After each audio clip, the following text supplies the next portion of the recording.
አርእስተ ዜና ማህበረ ቅዱሳን በአምባራት ሐመረኖ ቅድስት ኪዳነ ምሕረት ገዳም እያስገነባ ያለው አዳሪ አብነት ትምህርት ቤት ፕሮጀክት ከ80% በላይ መጠናቀቁ ተገለጸ።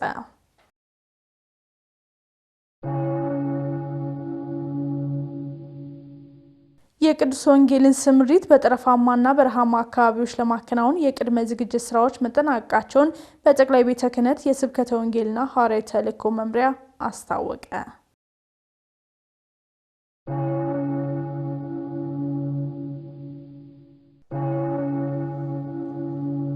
ጤና ይስጥልኝ ተመልካቾቻችን፣ የዕለቱን አብይ ዜና ይዘንላችሁ ቀርበናል። ከዜናዎቹ ጋር አብሬያችሁ ቆይታ ማድረገው ኤልሳቤት ቤተነኝ። ከዜናዎቹ ጋር አብራችሁን ትሆኑ ዘንድ በአክብሮት ጋብዘን። ማህበረ ቅዱሳን በአምባ አራት ሐመረኖ ቅድስት ኪዳነ ምሕረት ገዳም እያስገነባ ያለው አዳሪ አብነት ትምህርት ቤት ፕሮጀክት ከ80% በላይ መጠናቀቁ ተገለጸ። የአብነት ትምህርት ቤቱ በቀጣይ በአካባቢው ያለውን የአገልጋይ እጥረት ይፈታልም ተብሏል። ተመስገን ፈቃዱ ተጨማሪ ዘገባ አለው። ማህበረ ቅዱሳን ስብከተ ወንጌልን ተደራሽ ለማድረግና የአገልጋይ ጥረትን ለመቅረፍ በልዩ ልዩ የሀገራችን ክፍሎች ዘመኑን የዋጁ ደቀ መዛሙርት የሚፈሩበት አዳሪ አብነት ትምህርት ቤቶችን እየገነባ እንደሚያስረክብ ይታወቃል። ከነዚህ መካከል በአሶሳ ሀገረ ስብከት የአምባ አራት ሐመረኖ ቅድስት ኪዳነ ምሕረት ገዳም የአብነት ትምህርት ቤት ግንባታ ፕሮጀክት ተጠቃሽ ሲሆን ፕሮጀክቱም ከ80% በላይ መጠናቀቁ ተገልጿል። ይህ የአብነት ትምህርት ቤትም በገዳሙ መገንባቱ ትልቅ ልማት ከመሆኑን ባሻገር በአካባቢው የሚታየውን የአገልጋይ ጥረት ይቀርፋልም ሲሉ የገዳሙ አስተዳዳሪ ተናግረዋል። ገዳማት በአባቶቻችን ዘመን በራሱ መምህራን የራሳቸውን ተማሪዎች ጎጆ እየሰሩ ሸራ እየወጠሩ የዕለት ተዕለት የምግብ ሂደታቸውን እየለመኑ እየተቸገሩ ነበር የሚማሩት ማለት ነው። አሁን ላይ ግን ዘመናዊ በሆነ መንገድ ማህበረ ቅዱሳን አንደኛ የመኖሪያ ቦታ እንዳይቸገሩ ከቦታ ቦታ ተንቀሳቅሰው ደግሞ የምግብና የተለያዩ የሚያስፈልጓቸውን ነገሮች ለማምጣት ረጅም ርቀት በውሻ መነከስ የተለያየ ነገር ጉዳት እንዳይደርስባቸው ጠብቆ እንዲያስተምር የተዘጋጀ በመሆኑ ለኛ ለገዳማችን ትልቅ ድምቀት ነው። አንደኛ ተማሪዎቹ መምህራኖቹ ገዳሙን ያገለግላሉ። ሁለተኛ እንደገና ከዚህ የሚማሩት ተማሪዎች ተምረውና በቅተው ሲወጡ ደግሞ በሀገራችን በክልላችን በአካባቢያችን በየትኛውም ቦታ ያለች ቅድስት ቤተክርስቲያንን በብቃት እንዲያገለግሉ ስለሚያደርግ እንደ ገዳምኛ በጣም ደስተኞች ነን። የሀገረ ስብከቱ ምክትል ስራ አስኪያጅ ሊቀ ልሳናት ትህትና አበበ እንዳሉት ከሆነ የአብነት ትምህርት ቤቱ ከታለመለት ዓላማ እንዲደርስና በቁጥርም በርካታ ደቀ መዛሙርት እንዲፈሩበት ኮሚቴዎችን በማዋቀር እየሰራን ነው ብለዋል። ለዚህ አዳሪ አብነት ትምህርት ቤት ነገ የበለጠ ሰፍቶ በቁጥርም የተሻለ ደቀ መዛሙርት ቁጥር ጨምሮ ማስተማር እንዲችል ከማድረግ አንፃር ከማህበራት ከሰንበት ትምህርት ቤት ከማህበረ ምእመናን ከባለ ሀብቶች ጋር ለማስተሳሰር የባለ ሀብቶችም ያሉበት የማህበራትም ያሉበት የተካተቱበት ሰንበት ትምህርት ቤት አደረጃጀትም አንድነት ጉባኤውም ሀገረ ስብከቱም ሁሉም የተካተተበት የሀብት አፈላላጊ ኮሚቴ ነው ያቋቋምነው። ይህ ኮሚቴው ተቋቁሟል።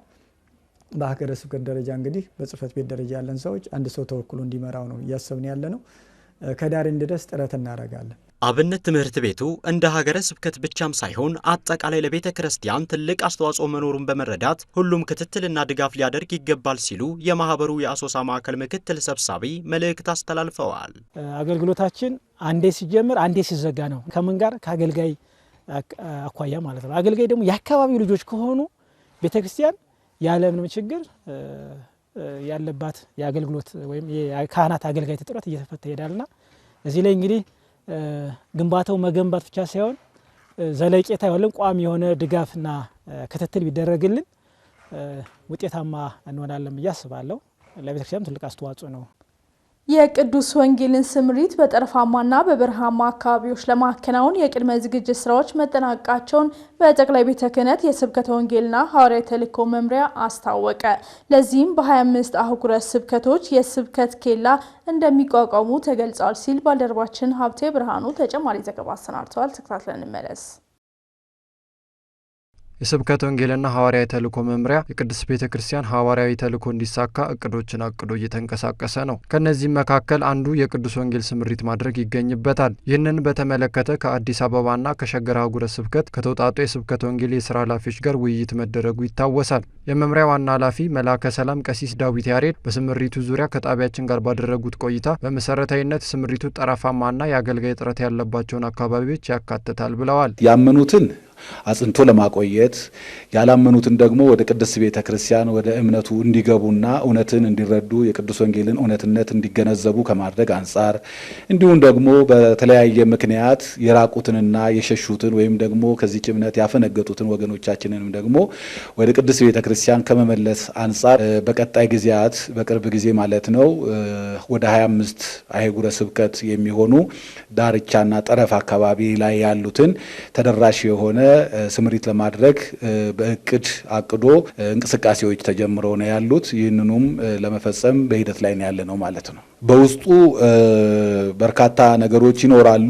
ለአገልጋዮችም ስልጠና የመስጠት ተግባራት ይከናወናሉ ማለት ነው። የስብከት ኬላዎች እንዲቋቋሙ ከመመስረት አንጻር ከአህጉረ ስብከቶቹና ከስራ ኃላፊዎቹ ጋራ ከየወረዳዎቹም ጋራ ከየአጥቢያ አብያተ ክርስቲያናቶቹም ጋር በመነጋገር እነኚህንም ጭምር የመመስረት ተግባራት እንዲከናወኑ ስራዎች ይሰራሉ ማለት ነው። ዋና ኃላፊ በገለጻቸውም ስምሪቱ ያመኑትን በማጽናትና የወጡትን በመመለስ ረገድ ውጤታማ እንዲሆን የአገልጋይ ስልጠና እንደሚሰጥ አንስተዋል። የቅዱስ ወንጌል አማኞች የሆኑ ሰዎች የነገ ህይወታቸው የነፍሳቸው ጉዞ ከእግዚአብሔር ጋር የሚያገናኘው የመንግስቱ ወራሾች ከመሆን አንጻር የሚያሳየውና የሚያመለክተው ብዙ አቅጣጫዎች ስላሉት ይሄ ስምሪቱ ለነኛ አካላት በሚደርስበት ሰዓት እነኛ ሰዎች አጽናንቶ አረጋግቶ ወደ እውነት መንገድ ከመመለስ አንጻር ትልቅ ጠቀሜታ ስላለው በርካቶችን ወደዚህ ከመሳብ አንጻር ጥቅም ይኖረዋል የሚል እምነት አለ። በቀጣይም ተግባሩ በዓለም አቀፍ ደረጃ እንዲቀጥል እንቅስቃሴዎች እየተደረጉ ነው ሲሉ ተናግረዋል። እቅዶቻችን ረጅም ቀጣይነት ያላቸው ከመሆናቸው የተነሳ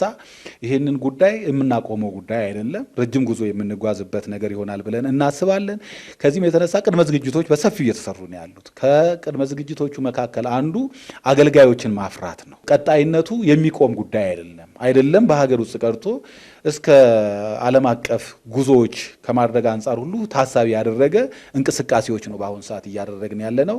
ስምሪቱ በተቀመጠለት ልክ ከግብ እንዲደርስ ሁሉም ኦርቶዶክሳዊ በተሰጠው ጸጋ የቤተ ክርስቲያንን ድምፅ ሰምቶ በእኔነት ስሜት እንዲያገለግል ጥሪያቸውን አቅርበዋል። ተመልካቾቻችን ዜናዎቻችን እንደቀጠሉ ይገኛሉ። የእንግዳ ሰዓታችን ላይ እንገኛለን። እንግዲህ በዛሬው የእንግዳ ሰዓታችን የምንቃኝላችሁ ቅዱስ ጊዮርጊስ ቤተክርስቲያን ታሪካዊ ነው። እንግዲህ ይህ ታሪካዊ ቤተክርስቲያን በአሁኑ ሰዓት እየታደሰ ይገኛል። ከዚሁ ጋር በተያያዘ ደግሞ የእድሳት አብይ ኮሚቴ የገንዘብ አሰባሰብና ቅስቀሳ ክፍል ኃላፊ መምህር ግሩም ጌታቸውን በእንግድነት ጋብዘናል። መምህር እንኳን ደህና መጡ። እንኳን ደህና ቆያችሁ። እንግዲህ እንደሚታወቀው ያው የመናገሻ ገነተ ጽጌ ቅዱስ ጊዮርጊስ ቤተክርስቲያን ካበረከታቸው ታሪኮች በተጨማሪ ደግሞ አሁን ታሪኩ ተጠብቆ ወደ እድሳት ስራው የተገባበት ሁኔታ አለ። እንግዲህ ወደ 1 ዓመት ያህል እንቅስቃሴዎች እየተደረጉ ነው በእድሳቱ ጉዳይ ላይ። እንደው ምን ቢደርስበት ነው ወደ እድሳት የመጣው? ምክንያቱም ረጅም ዓመትን ያስቆጠረ ነው። በሀገራችን ካሉት አብያተ ክርስቲያናትም ለየት የሚያደርጉት ነገሮች ስላሉ ማለት ነው። እድሳት ስራው በአሁኑ ሰዓት እየተካሄደ ስለሆነ ታሪኩን በጠበቀ መልኩ ነው ወይ እየተደረገ ያለው? በ1988 ከዛ በኋላ ማለት ነው እንደገና በ2000 ዓመተ ምህረት እድሳቶች ተደርገው ነበር። የተደረጉ እድሳቶች ግን የከቀለም ግብ እና ከቆርቆሮ መቀየር የዘለለ አልነበረም። በተለይ ይሄ ሳተከላውን ስንመለከት ወይም ሲሊንግ ኮርኒሱን ስንመለከት የተሰነጠቁ ዙሪያውን 8ቱንም ማዕዘን ነበር የተሰነጠቀውና እሱን ዝም ብሎ የመድፈን ሂደቶች ነው የነበሩት። እነዚህ ትንሽ አስቸጋሪ የሆኑ ችግሩንም የማባባስ ሂደቶች ነበሩ።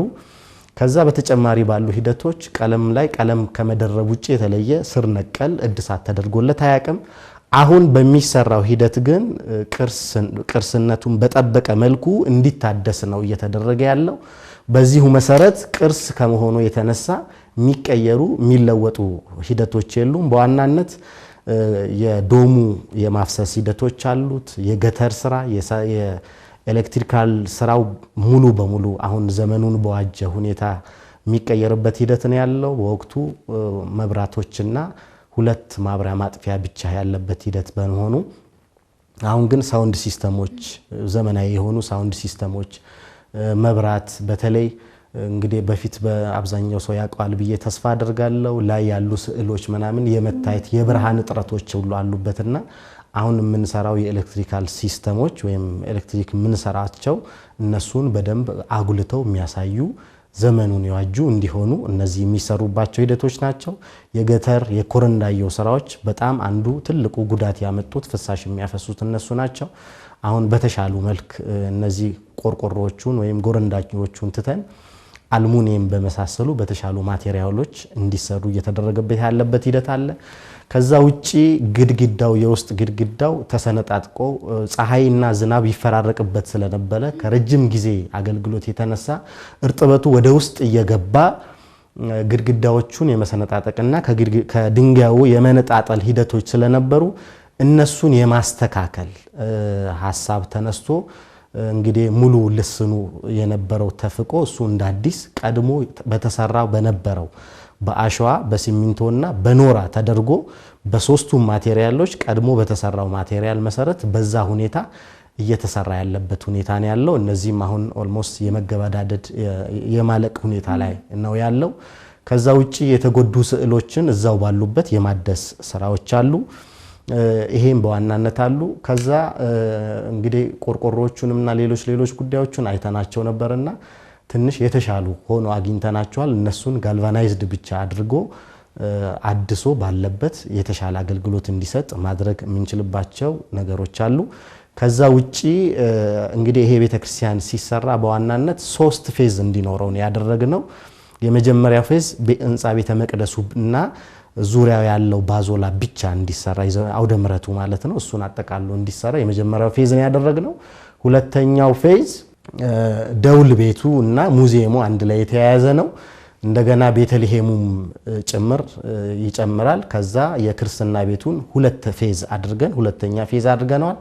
ሶስተኛው ፌዝ ደግሞ የግቢውን ላንድስኬፕ እና ሁለተኛው ግቢ አጥር ቅርስ ነው እሱን በጋራ አድርጎ የስነ እጽዋት ባለሙያዎች ተካተውበት የሚተኩ የሚጨመሩ እጽዋት ዛፎች ካሉ እነሱም ተደርገው ባማረና በተዋበ መልኩ ግቢውን ንጹህ አድርጎ የማሰራት ጊዜውን ዘመኑን የዋጁ ስራዎች እንዲሰሩ ዘመን ተሻጋሪ የሆኑ እድሳቶች እንዲከናወኑ ቢያንስ አሁን የሚሰሩት እድሳቶች ለቀጣይ 50 ዓመት አገልግሎት እንዲሰጡ ታስበው እየተሰሩ ያሉ መሆኑን ነው ያለው በእኛ በኩል። መልካም ሰፋ ያለ ሐሳብ ነው የሰጡኝ። አመሰግናለሁ። እንግዲህ እንደሚታወቀው ያው በአካባቢው ላይ በልማት ምክንያት በርካታ ምዕመናኖች መነሳታቸው ይታወቃልና ምን ያህል ጫና ማሳደር ችሏል? ጊዮርጊስ ሁሉ ጊዜ የሞላ ነበር። ብዙ ምዕመናን በዙሪያው ላይ በርግጥ ተነስተዋል። አሁንም ካሉበት ሁኔታና ካረፉበት ሁኔታ ሆኖ መጥቶ የማገዝ እንዲህ አይነት ስራዎች ይሰራሉ። ዞሮ አሁን ሰው ከስራው ከቦታው መራቁ በራሱ በቦታው ላይ ሆኖ አስተዋጽኦ እንደማድረግ በቦታ ላይ ሆኖ እለት ያለውን ነገር ተከታትሎ እንደማድረግ አይሆንም። ይሄ የራሱ የሆኑ ክፍተቶች አሉት። በአገልግሎቶቹም ብዙ ክፍተቶች አሉት። በቅዳሴውም በሰዓታቱም በማህሌቱም በኪዳኑም የሚሳተፉ ምዕመናን ቁጥር ቀንሰዋል። ምንም ጥያቄ የለውም። ስራውንም ለመስራት ትልቅ ተግዳሮቱ አንዱ ምዕመናን በዙሪያው አለመኖሩ አንዱ ትልቅ ተግዳሮት ነው።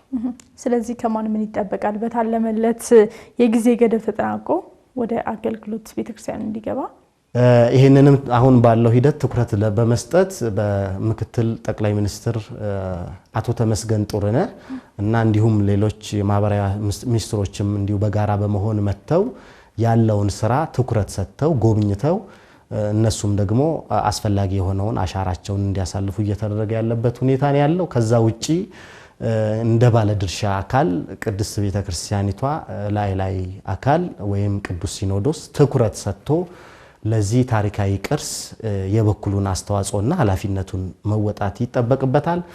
ከዛ በተጨማሪ የክርስቲያኖች የኦርቶዶክሳውያን ብቻ ቅርስ ስላልሆነ ይሄ በዓለም ያሉ ምዕመናን በዓለም ያሉ ህዝቦች በሙሉ ተረባርበው ይህንን ቅርስ ወደ ነበረበት መመለስና ለሚቀጥለው ትውልድ እንዲተላለፍ የበኩላቸውን ድርሻ የበኩላቸውን አስተዋጽኦ ማድረግ ይጠበቅባቸዋል። ከዛ በተጨማሪም እንግዲህ በዚህ ደብር ላይ ተምረው ያለፉ ቀደምም እንዳልኩት በሰንበት ትምህርት ቤትም ተምረው ያለፉ የሰንበት ትምህርት ቤትን ኮርስ ተምረው ያለፉ በሰንበት ትምህርት ቤት በመዝሙር ክፍል በተለያዩ አገልግሎቶች ያለፉ በደብሩ ላይ በተለያዩ አህጉር በተለያዩ በአሜሪካም በአውሮፓም በአፍሪካም እንዲሁም በአረብ ሀገራት በተለያዩ ዓለም ላይ ያሉ አገልጋዮች ምዕመናን መምህራን ጭምር ሁሉም ሰው በዚህ ጉዳይ ላይ ተረባርቦ የበኩሉን አስተዋጽኦ ማድረግ ይጠበቅበታል። እናመሰግናለን። እዚህ ስቱዲዮ ድረስ መጥተው ለሰጡን አጠቃላይ ማብራሪያ እግዚአብሔር ይስጥልን። አሜን።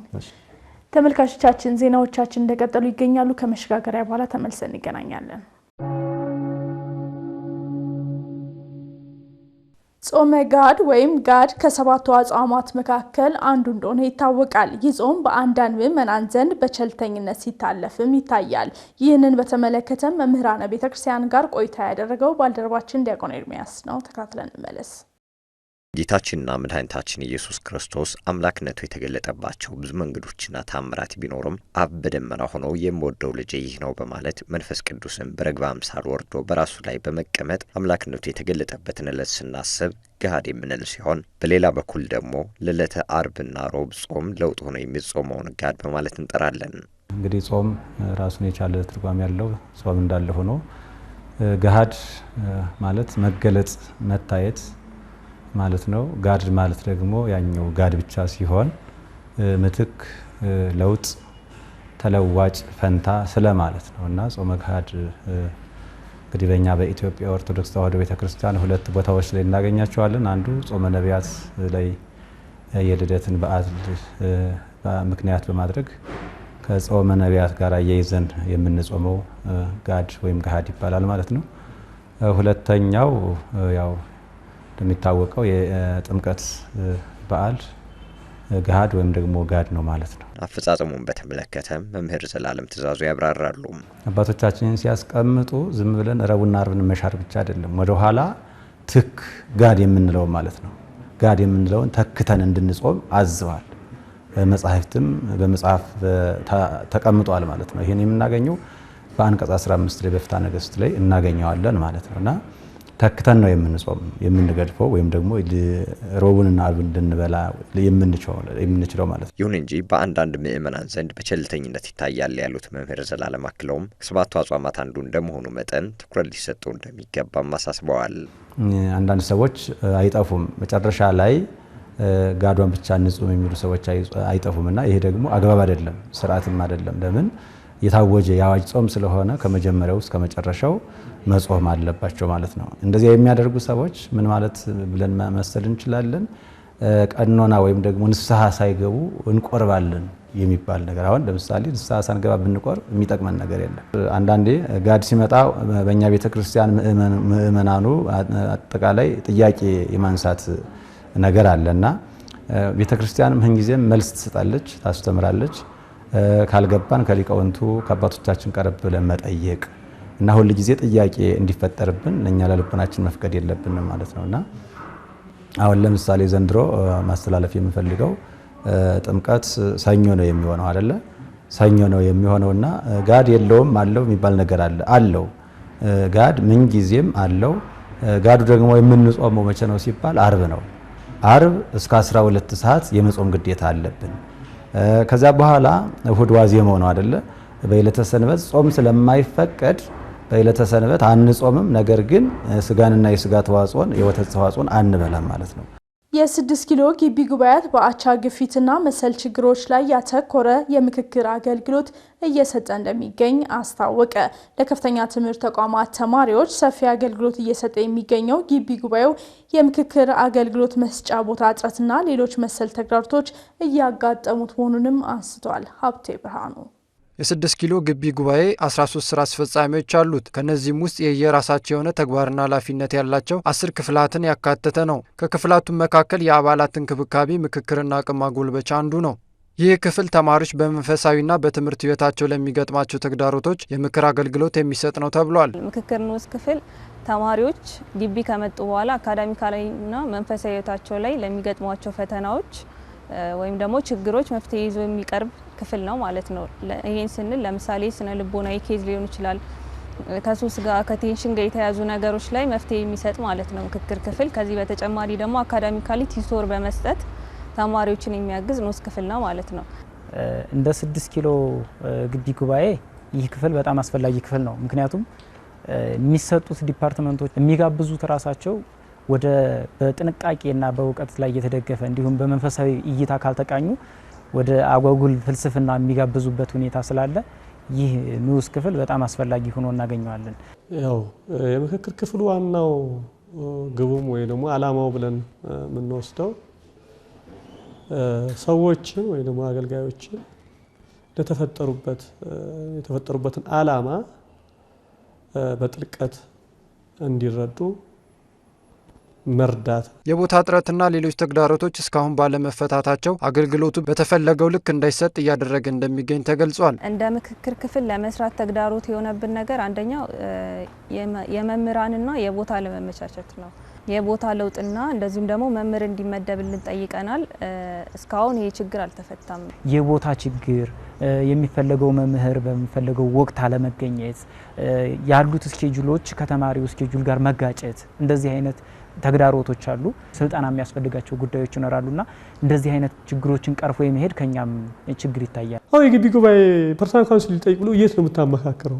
እንደው ራሱ የቻለ እንደው አንድ ክፍል ሌላው ክፍል ልታመካከርበት ነፃ ሆኖ ያለ ማድረግ ቦታ አገልግሎቱ የተቀመጠለትን ግብ እንዲመታ የሚመለከታቸው አካላት ለችግሩ የመፍትሄ አቅጣጫ ማስቀመጥ ይኖርባቸዋል ተብሏል። ሱስ ምናምን የሚገቡ ልጆችን እንደው ዩኒቨርሲቲውም ሊሆን ይችላል፣ ትምህርት ሚኒስቴርም እንደ ትምህርት ሚኒስቴር አስቦበት ሊሆን ይችላል።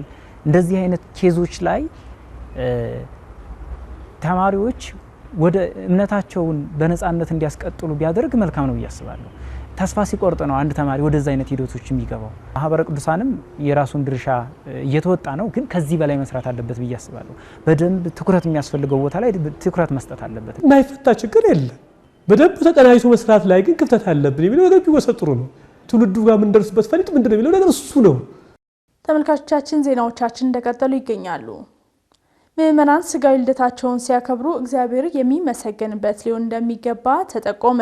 በተለይም ከስጋዊ ልደታቸው ይልቅ መንፈሳዊ ልደታቸውን ሊያከብሩና የክርስቶስን በጎነት ሊያስቡ ይገባቸዋልም ተብሏል። ተመስገን ፈቃዱ ሰዎች ከእናት አባታቸው የተወለዱበትን ቀንና ዓመተ ምሕረት በማስታወስ ስጋዊ ልደታቸውን ያከብራሉ። ይህንንም ልደት ሲያከብሩ እግዚአብሔር የሚመሰገንበት፣ ነዳያንን የሚያስታውሱበት ሊሆን እንደሚገባ የቤተ ክርስቲያናችን መምህሩ ያስረዳሉ። እንግዲህ በዚህ በአንደኛ ቆሮንቶስ ምዕራፍ 14 ላይ ቀንን የሚያከብር ለጌታ ብሎ ያክብር ይላል ቅዱስ ጳውሎስ። እና አንድ ሰው ስጋዊ ልደቱን ሲያከብር እግዚአብሔር የሚመሰገንበትን፣ ነዳያን የሚጎበኙበትን በጎ ነገር ካደረገ አያስነቅፈውም። በተቃራኒው ግን ብዙ የምናየው አለ። ያለ ልክ በመብላት በመጠጣት በመጨፈር ነውር በመፈጸም የሚከበር ልደት አለ። ይሄ ከቤተ ክርስቲያን አንጻር የተወገዘ ነው። ልደት ብቻ ሳይሆን በማንኛውም ተግባር እንደዚህ አይነት ተግባር እንድንፈጽም አባቶቻችን አላዘዙንም። ግን እግዚአብሔር የሚከበርበት ከሆነ ቤተ ክርስቲያን ከፍ ከፍ የምትልበት እግዚአብሔር ወደዚህ ዓለም አመጣኝ ካመጣኝ ይሄን ያህል ዓመት ሆነኝ ብሎ እግዚአብሔርን ለማመስገን ከሆነ አያስነቅፍም። መምህሩ አክለውም አንዳንድ ምዕመናን ከመንፈሳዊ ልደታቸው ይልቅ ስጋዊ ልደታቸው ላይ ትኩረት ሲያደርጉ ይስተዋላልም ብለዋል። ሁልጊዜ ቀን የምንቆጥረው እናት አባታችን የወለዱባትን ቀን ነው። መቼ ነው ክርስትና የተነሳ ነው አብዛኛው ሰው ያውቀው። ብናውቀውና እግዚአብሔርን ብናከብርበት በጣም ትልቅ እድል ነው። ይሄኛው ልደት የሚጠፋ ዘር ነው ከእናት አባት መወለዳችን፣ ያኛው ልደት ከማይጠፋ ዘር ከክርስቶስ ነው። ስለዚህ ብልጫው ያ ነበር የሚይዘው። ግን በማን ጉድለት እንደሆነ ባይታወቅም በስንፍናም ሊሆን ይችላል። ያኛው ልደት አብዛኞቻችን አናውቀው። ግን በዚህኛው ልደት ላይ ግን እለቱን ስጋው ደሙን በመቀበል በዚህ በሉቃስ ወንጌል ምዕራፍ 14 ላይ እንደተጻፈ ድግሱን ከነዳያን ጋር በማድረግ ቤተክርስቲያን በመገኘት የሚከበር ወይም እግዚአብሔር የሚመሰገንበት ከሆነ አያስነቅፍም። ይበልጥ ግን ከማይጠፋው ዘር ከክርስቶስ የተገኘንበት ቅር አስታውሰን ማመስገን ትልቅነት ነው። የሰው ልጅ በእግዚአብሔር መልክና አርአያ የተፈጠረ በመሆኑ የክርስቶስ ልደት ከልደቱ ጋር ሊያስታውስ ይገባል ሲሉ መልእክት አስተላልፈዋል። የክርስቶስ ልደት እግዚአብሔር የሚመለክበት ነው፣ እግዚአብሔር የሚከብርበት፣ ሰውና መላእክት አንድ የሆኑበት። የሰው ልደት ግን ጊዜያዊ ነው እንደምታውቀው ማለት ነው። ጊዜያዊ በሞት የሚሸነፍ ነው። ስለዚህ ይሄን ስናነጻጽር የክርስቶስ ልደት መላእክትና ሰው አንድ የሆኑበት፣ የኛ ልደት ጊዜያዊ ልደት ብለን ነው ለማነጻጸር እንኳን ብንቀር ማለት ነው። ስለዚህ አንድ ሰው ልደቱን ሲያስብ ምንድነው ማሰብ ያለበት? እኔ ከእናቴ ተወለድኩ፣ ክርስቶስ ለእኔ ሲል ከድንግል ማርያም ተወለደ፣ እኔ ከአባቴ ተወለድኩ፣ ክርስቶስ ቅድመ ዓለም ከአብ የተወለደ ነው ብሎ በሱ ልደት ክርስቶስን ያስታውሳል ማለት ነው። ለምን ካልክ ሰው የእግዚአብሔር መልክ አይደል? በእግዚአብሔር መልክና አርአያ የተፈጠረ ስለሆነ መልኩና አርአያውን ለማስታወስ ልደቱን የክርስቶስን ልደት ከልደቱ ጋር የክርስቶስን በጎነት ከበጎነቱ ጋር ማመሳሰል የተገባ ነው። በክርስትናው ዓለም ክርስቶስን መምሰል አንደኛው እና ትልቁ ግባችን በመሆኑ ማለት ነው። ከውጭ ወዳገኘነው ዘገባ ስንሸጋገር በደቡብ አፍሪካ የቅዱስ ሩፋኤል ቤተክርስቲያን መቃጠሉና መሰል ሳምንታዊ የውጭ መረጃዎችን ናሆም ገብረኪዳን። የቩሩስቡርግ ከተማ ዋና ተነባቢ የሆነው ሜንፖስት ጋዜጣ ባሳለፍነው ሳምንት የፈረንጆች ገና አትሞ በካቶሊክ ፋንታ የኢትዮጵያ ኦርቶዶክስ የሚል ሀተት አስነብቧል። በጀርመን ቩሩስቡርግ ከተማ የሚገኘው የካቶሊክ ሀገረ ስብከት በዱርባካው የሚገኘውን የቅዱስ መንፈስ ቤተክርስቲያን ለኢትዮጵያ ኦርቶዶክስ ተዋሕዶ የቅዱስ ማርቆስ ቤተክርስቲያን መሸጡን በይፋ አስታውቋል። የካቶሊክ ምዕመናንን ለ4 አስርት ዓመታት ሲያገለግል የቆየው ይህ ቤተክርስቲያን በአካባቢው የሚገኙ የካቶሊክ ምዕመናን ቁጥር ከመቀነሱ ጋር ተያይዞ እንዲሸጥ የተወሰነ መሆኑ ተገልጿል። የቤተክርስቲያኑን ሕንፃ ለሌላ ዓላማ ከማዋል ይልቅ ለሌላ ክርስቲያን ማህበረሰብ ተላልፎ ለአምልኮ አገልግሎት እንዲውል መደረጉ ለሁለቱም ወገኖች ተመራጭ መፍትሄ መሆኑን የጠቆሙት የቩሩስቡርግ ጳጳስ ፍራንስ ዮንግ ናቸው። ቤተክርስቲያኑ ከዚህ በኋላ የኢትዮጵያ ኦርቶዶክስ ተዋሕዶ ቤተክርስቲያን ንብረት መሆኑ ከዚህ ቀደም በየ2 ሳምንት ይደረግ የነበረውን የቅዳሴ አገልግሎት ወደ ሳምንታዊ እንዲሆንና ሌሎች አገልግሎቶችንም በስፋት እንዲሰጥ እድል ይሰጣል ተብሏል። የጀርመንና አካባቢው ሀገረ ስብከት ሚዲያ ዘግቧል። ብፁዕ አቡነ ዲሜጥሮስ በሊባኖስ ለሚገኙ የመንፈሳዊ ጉዞ ማህበራት መመሪያ ሰጡ። ብፁዕ አቡነ ዲሜጥሮስ በኢትዮጵያ ኦርቶዶክስ ተዋሕዶ ቤተክርስቲያን የሊባኖስ የተባበሩት አረብ ኤሜሬትስና የመካከለኛው ምስራቅ ሀገረ ስብከት ሊቀ ጳጳስ በቤይሩት ሊባኖስ ወረዳ ቤተ ክህነት ስር ከሚገኙ የ5 አድባራት የመንፈሳዊ ጉዞ ማህበራት ጥምር ኮሚቴ ጋር በደብረ ሲና ቅዱስ ገብርኤል ካቴድራል መሰብሰቢያ አዳራሽ ውይይት አድርገዋል። መንፈሳዊ ሕይወት ከሚገለጽበት ዋነኛና ተቀዳሚ ተግባራት መካከል መንፈሳዊ አገልግሎትን በማህበር መፈጸም እንደሆነ በውይይት መርሃ ግብሩ ላይ ገልጸዋል። የጥምር ጉዞ የማህበራት ኮሚቴው በአደባባይ በዓላትና ዓመታዊ ክብረ በዓላት ላይ የተገኘ ከበፊት የበለጠ መንፈሳዊ አገልግሎቱን ከመስጠቱ ባሻገር የእግዚአብሔርን ቅዱስ ቃል በማስተማርና መንፈሳዊ ሕይወት አርአያ በመሆን ቅዱሳት መካናትን በማስተዋወቅ ድሆችን በመመገብ በማልበስ በችግራቸው ደርሶ በመርዳት የበለጠ ክርስቲያናዊ ተግባር እንዲሰጥ አሳስበዋል። ይህንንም የመካከለኛው ምስራቅ ሀገረ ስብከት ሚዲያ ነው የዘገበው። በደቡብ አፍሪካ የቅዱስ ሩፋኤል ቤተክርስቲያን ባልታወቀ ምክንያት በተነሳ እሳት ሙሉ በሙሉ በቃጠሎ መውደሙ ተገለጸ። በደቡብ አፍሪካ የኔቫዳ ቅዱስ ሩፋኤል ቤተክርስቲያን በቃጠሎ አደጋ መውደሙ ተገልጿል። በደቡብና ምዕራብ አፍሪካ ሀገረ ስብከት የምትገኘው የኔቫዳ ቅዱስ ሩፋኤል መቃኞ ቤተክርስቲያን በዚሁ ባሳለፍነው ሳምንት በደረሰ ድንገተኛ የእሳት አደጋ ሙሉ በሙሉ መውደሟ ተረጋግጧል። ቃጠሎ የተነሳው በሌሊት መሆኑና በወቅቱ እርዳታ ማግኘት ባለመቻሉ በቤተክርስቲያኗ ውስጥ የነበረው ንብረት ሁሉ ከፍተኛ ጉዳት ደርሶባቸዋል። የአደጋው መነሻ እስካሁን ያልታወቀ ሲሆን የሀገረ ስብከቱ ዋና ስራ አስኪያጅ ሊቀ ማምራን ብርሃኑ ተክለያሬድ በአደጋው ስፍራ ተገኝተው ምዕመናንን አጽናንተዋል ሲል የዘገበው ኢኦቲሲ ቲቪ ነው። እንደሚታወቀው በዛሬው ዕለት ዓመታዊው የቅዱስ ገብርኤል በዓል በመላ የኢትዮጵያ ኦርቶዶክስ ተዋሕዶ ቤተክርስቲያን እምነት ተከታዮች ዘንድ ተከብሮ አልፏል። ከዚሁ ጋር በተያያዘ እንግዲህ አጭር ታሪክ ወደ እናንተ ይዘን እንቀርባለን። ተከታትለን እንመለስ። ሊቀ መላእክት ቅዱስ ገብርኤል አግብርተ እግዚአብሔር አናንያ አዛሪያ ሚሳኤልን ከእቶን እሳት አዳናቸዋል። 3 ደቂቅ ተማርከው ፋርስ ባቢሎን ሲኖሩ ንጉሥ ናቡከደነጾር ዳንኤል 4ኛ አድርጎ ጥበብ ባቢሎን ይማሩ ዘንድ ከቤተ መንግስት አስቀመጣቸው። እግዚአብሔርም ጥበቡን ገልጾላቸው ጠቢባን ሆኑ። ባቢሎናውያን ቀንተው ለመጣላት ምክንያት ይሆናል ያሉትን ነገር ሰሩ። ንጉሱም 60 ክንድ ቁመት 6 ክንድ ስፋት ያለው የወርቅ ምስል አሰርቶ በዱራን ሜዳ አቁሞ ያልሰገደ ይቀጣል ብሎ አዋጅ ነገረ። አንሰግድም ማለታቸውን የሰማ ንጉሱም ማን ያድናችኋል በማለት ነበልባሉ 19 ክንድ የሆነ እሳት አስነደደ። ቅዱስ ገብርኤል ወርዶ በዘንጉ ቢነካው ውሃ ሆኗል። ባቢሎናውያን የቀደመው ሲጠፋ ጨማምረው አነደዱባቸው። እነሱ ግን ምንም ሳይሆኑ እግዚአብሔርንም ሲያመሰግኑ አድረዋል። ናቡከደነጾርም ይህን አይቶ መልአኩን ልኮ ባለሟሎቹን ያዳነ የሲድራቅ የሚሳቅ የአብደናጎ አምላክ እግዚአብሔር ይመስገን አለ። ቅናት ያቃጠላቸው ባቢሎናውያን ግን ንጉሥ እውነት መሰለህ በስራያቸው ነው አሉት። በስራይ ከእናንተ የሚበልጥ የለም በስራችሁ ዳኑ ብሎ ከእሳቱ ጨምሯቸው ተቃጥለዋል። ንጉሱም ከሲድራቅ ከሚሳቅ ከአብደናጎ አምላክ በቀር ማዳን የሚቻለው የለምና እሱን አምልኩ ብሎ በአዋጅ መልሶልታል። እነሱንም በሹመት ላይ ሹመት ጨምሮላቸዋል። አምላከ ቅዱሳን ከቅዱሳኑ በረከት ምልጃና ጸሎት ያሳትፈን። ተመልካቾቻችን ለዛሬው የያዝነው አብይ ዜና የተከታተላችሁትን ይመስል ነበር። ከዜናዎቹ ጋር አብሬያችሁ ቆይታ ያደረኩትኝ ኤልሳቤት ቤተ ነበርኩኝ። ለነበረን የአብሮነት ቆይታ ከልብ በማመስገን ቀሪ መራግሮች ወደ እናንተ መርሳቸውን ይቀጥላሉ። ይቆያል።